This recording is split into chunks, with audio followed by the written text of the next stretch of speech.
क्या आप माता-पिता बनने के सुख से वंचित हैं? तो ये वीडियो आपके लिए काफ़ी महत्वपूर्ण है और जो संवेदनशील विषय है, उस विषय के बारे में हम इस वीडियो के माध्यम से आप महत्वपूर्ण इन्फॉर्मेशन शेयर करने वाले हैं। तो विषय है इनफर्टिलिटी। तो इनफर्टिलिटी एग्ज़ैक्टली क्या है? उसके क्या कारण है? उसके लिए क्या इन्वेस्टिगेशंस करने हैं और उसके लिए क्या ट्रीटमेंट उपलब्ध है? ये इन्फॉर्मेशन जानने के लिए वीडियो अंत तक ज़रूर देखें और चैनल पे अगर आप नए रहेंगे तो जरूर सब्सक्राइब कीजिए।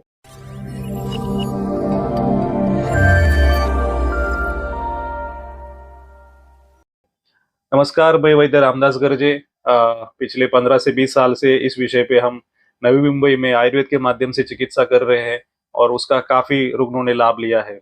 तो आज का विषय है इनफर्टिलिटी। तो इनफर्टिलिटी एग्जैक्टली क्या है? इस समस्या को हम कैसे समझ सकते हैं या कैसे इसको डिफाइन कर सकते हैं? तो इनफर्टिलिटी मतलब दो माता पिता या पार्टनर रेगुलरली 1 साल के ऊपर असुरक्षित संबंध रखते हैं, उसके बाद भी उनको बच्चा नहीं होता है या कंसीव नहीं होता है, तो उस समस्या को हम इनफर्टिलिटी कहते हैं। इनफर्टिलिटी के लगभग दो प्रकार होते हैं। पहला है प्राइमरी इनफर्टिलिटी और दूसरा है सेकेंडरी इनफर्टिलिटी।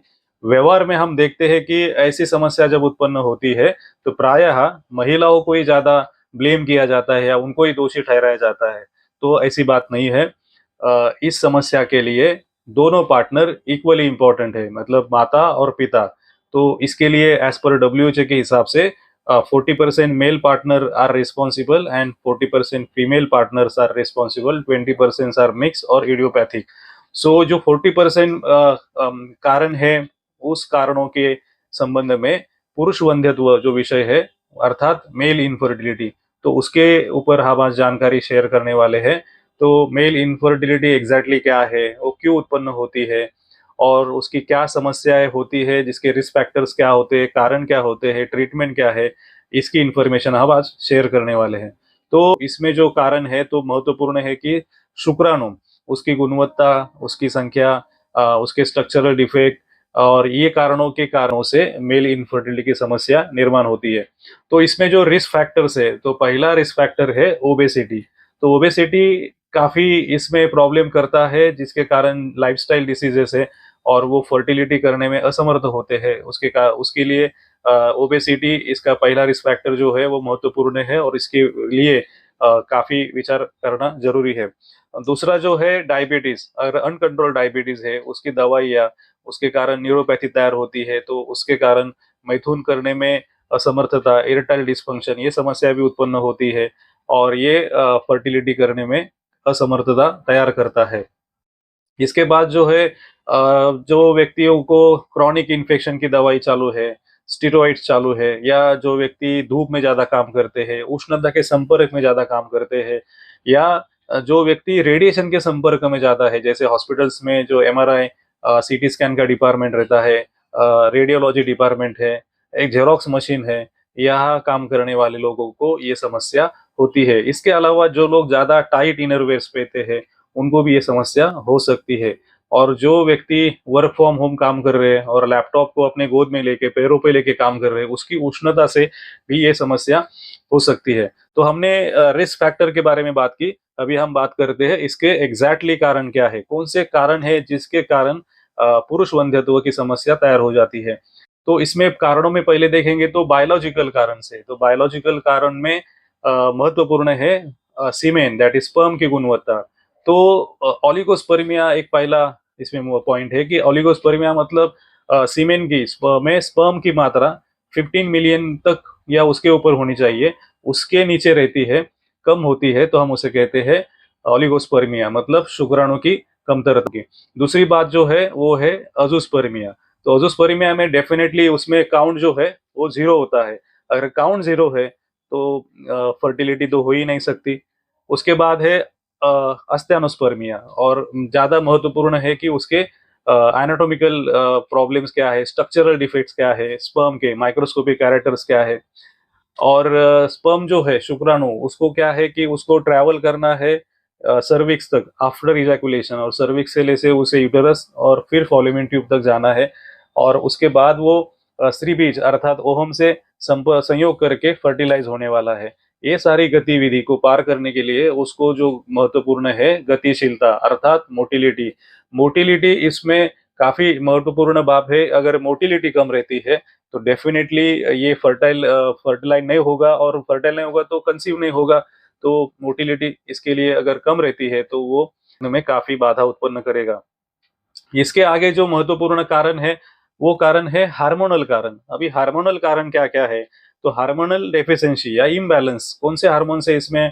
तो उसपे पहला हार्मोन है testosterone, FSH that is follicle stimulating hormone, LH, prolactin. ये हार्मोन के डेफिशिएंसी या उनके इम्बैलेंस के कारण फर्टिलिटी की समस्या पुरुषों में पाई जाती है। टेस्टिस है, उसके एनाटॉमिकल डिफेक्ट। तो एनाटॉमिकल डिफेक्ट मतलब शरीर रचनात्मक विकृति। जो जिस प्रकार से शरीर डेवलप होना चाहिए था उस प्रकार से हुआ नहीं है। तो टेस्टिस जो है अनडिसेंटेड मतलब वो सैक में नहीं आते हैं। अगर टेस्टिस सैक में नहीं आते हैं, वो अंदर ही है एब्डोमेन में, तो डेफिनेटली वो स्पर्म प्रोड्यूस नहीं कर पाते। दूसरा है कि इसमें जो है कहाँ पे जो स्पर्म ट्रैवल करने वाला पाथ है that is called as spermatic cord, वहां पे कहाँ तो भी ऑब्स्ट्रक्शन रहेगा। अगर वहां पे ऑब्स्ट्रक्शन है, ब्लॉकेजेस है, तो ये स्पर्म सीमेन जरूर आएगा बट उसमें स्पर्म्स नहीं रहेंगे। तो ये एक अजोस्पर्मिया का मेन कारण है। तो अभी ये हमने कॉजेस देखे, अभी हमें देखना है कि इसके लिए क्या इन्वेस्टिगेशंस महत्वपूर्ण है। तो इन्वेस्टिगेशंस में हमें पहला इन्वेस्टिगेशन रहता है सीमेन एनालिसिस। तो सीमेन एनालिसिस में हमें देखना है स्पर्म जो है उसकी क्वांटिटी, क्वालिटी मतलब काउंट, मोटिलिटी, पीएच, ये सारी चीजें देखनी रहती है। और उसके स्ट्रक्चरल डिफेक्ट्स क्या है, उसका फिजिकल अपीयरेंस क्या है, वो चीज इसमें देखना पड़ता है। उसके बाद जो है महत्वपूर्ण है कि हमें यूरिन टेस्ट जिसमें रेट्रोग्रेड इजैकुलेशन होता है तो यूरिन टेस्ट महत्वपूर्ण है। Fragmentation test, DNA fragmentation test इसमें महत्वपूर्ण है। स्पर्म एंटीबॉडी टेस्ट इसमें एक टेस्ट की जाती है। उसके बाद पिट्यूटरी ग्लैंड का एमआरआई किया जाता है। और ज़्यादा सबसे ज़्यादा महत्वपूर्ण है कि जो हमारे टेस्टिस होते हैं उनकी सोनोग्राफी, स्कोरटम सोनोग्राफी कर देखनी है, जिसमें हमें डिटरमाइन करना है कि उस व्यक्ति को वेरिकोसिल है क्या। तो लगभग इतने सारे इन्वेस्टिगेशंस है। तो आप पूछेंगे डॉक्टर साहब इतने सारे इन्वेस्टिगेशंस तो नहीं। बेसिकली सीमेन एनालिसिस और अल्ट्रासाउंड ऑफ स्कोरटम ये बेसिक इन्वेस्टिगेशंस होते हैं। बाद के जो इन्वेस्टिगेशंस है वो कुछ स्पेशल केसेस में ही अनिवार्य होते हैं, नॉर्मल सभी केसेस में अनिवार्य नहीं होते हैं। तो हमने अभी ये रिस्क फैक्टर्स, कॉजेस, इन्वेस्टिगेशंस की बात की। अभी बात आती है कि इसके लिए क्या ट्रीटमेंट्स अवेलेबल है। तो मॉडर्न मेडिसिन में इन्फेक्शन के लिए एंटीबायोटिक्स दिए जाते हैं, स्पर्म की गुणवत्ता के लिए सप्लीमेंट्स दिए जाते हैं, ऑब्स्ट्रक्शन जहाँ है वहाँ सर्जरी की जाती है, और असिस्टेड रिप्रोडक्टिव टेक्निक्स ईआरटी की तरह वहाँ पे आईवीआई, आईवीएफ और इक्सी, ये 3 ट्रीटमेंट किए जाते हैं। एज अ आयुर्वेदाचार्य हम आयुर्वेद की बात करेंगे तो आयुर्वेद में इसमें काफ़ी अच्छी चिकित्सा उपलब्ध है और उससे काफ़ी अच्छे रिजल्ट्स है। और रिजल्ट जो आते हैं वो उपद्रव रहित है, मतलब उसमें कोई कॉम्प्लिकेशंस जो है पेशेंट को नहीं होते हैं। तो आयुर्वेद में ये इसके लिए क्या ट्रीटमेंट है और उसका क्या उल्लेख है। तो हमारे जो आद्य ग्रंथ है चरक संहिता, उसके चिकित्सा स्थान के 30वें अध्याय में इसके बारे में उल्लेख है। शुक्र दोष की चिकित्सा इसके लिए की जाती है।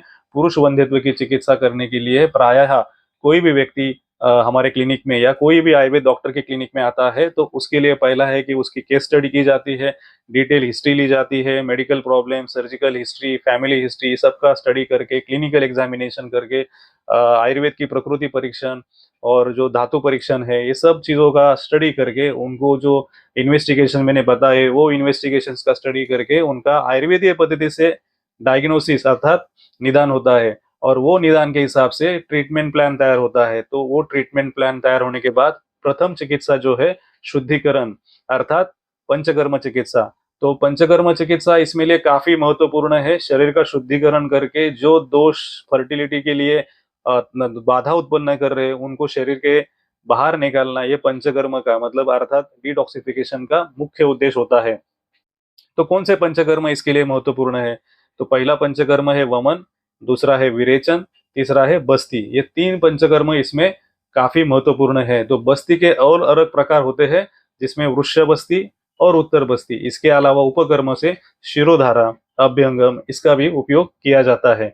पंचकर्म का शुद्धिकरण महत्वपूर्ण हो गया तो इसके बाद या इसके साथ बारी आती है आयुर्वेद की औषधियाँ। तो आयुर्वेद की औषधियाँ इसमें जो दी जाती है उसका जनरली उद्देश्य जो है शुक्र के दोष का निवारण करना, शुक्र की प्रवृत्ति के लिए काम करना, शुक्र प्रवर्तन के लिए काम करना, शुक्राणु पे काम करना। तो इसके लिए प्रायः बहुत सारी आयुर्वेदिक औषधियाँ हैं। हमारे चिकित्सालय में अमृतप्राश, वृक्ष योग, वाजीकरण योग के अलावा विविध सारी औषधियों का प्रयोग किया जाता है इन सारे कर्मों के लिए, एंड वो पर्सन टू पर्सन वैरी हो सकता है। और इसके बाद महत्वपूर्ण है कि डाइट, आयुर्वेद के वैद्य है और डाइट नहीं बताएंगे, मतलब आहार के बारे में बात नहीं करेंगे तो वो तो ठीक नहीं होगा। तो आहार इसमें काफी महत्वपूर्ण है। इसके लिए जो आहार लेना है वो शरीर के पोषण के लिए महत्वपूर्ण है, अर्थात हमें न्यूट्रिशनल डाइट लेना है जिसमें मधुर, स्निग्ध और गुरु गुण का होना चाहिए। तो जो फल्स है, अंजीर का रोल ज्यादा महत्वपूर्ण है, उड़द दाल, मनुखे।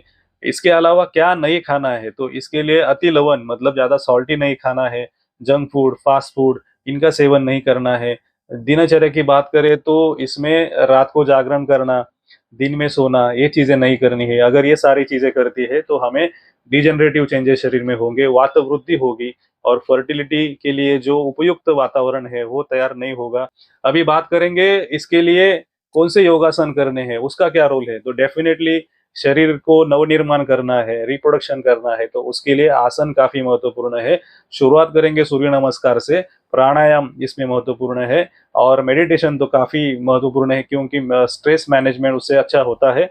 और वृक्षासन है, वज्रासन है, लोअर एब्डोमेन पे काम करने वाले, पेल्विक रीजन में काम करने वाले जितने सारे आसन है, जैसे सर्वांगासन है, मत्स्यासन है, हलासन है, इनका रोल काफी महत्वपूर्ण है। तो चलिए, इस वीडियो के माध्यम से हमने आपके सामने फर्टिलिटी के बारे में, मेल इनफर्टिलिटी की समस्याओं के बारे में अच्छी तरीके से जानकारी देने का प्रयास किया है। हमें आशा है कि आपको ये वीडियो जरूर अच्छा लगा होगा। तो कमेंट बॉक्स में जरूर आप उसके रिलेटेड सवाल पूछ सकते हैं। और फर्टिलिटी के लिए, या मेल इनफर्टिलिटी रहे, फीमेल इनफर्टिलिटी रहे, इसके लिए अगर आपको इससे परामर्श चाहिए तो स्क्रीन के दिए नंबर से आप जरूर कांटेक्ट करके आपका अपॉइंटमेंट कंसल्टिंग के लिए ले सकते हैं, या आप जहाँ रहते हैं नजदीक में कोई भी वैद्य के पास जाके आप इसके लिए ट्रीटमेंट ले सकते हैं। तो मिलते हैं अगले वीडियो के माध्यम से, वो वीडियो होगा फीमेल इनफर्टिलिटी। तब तक के लिए आयुर्वेद से जुड़े रहिए, स्वस्थ रहिए। धन्यवाद।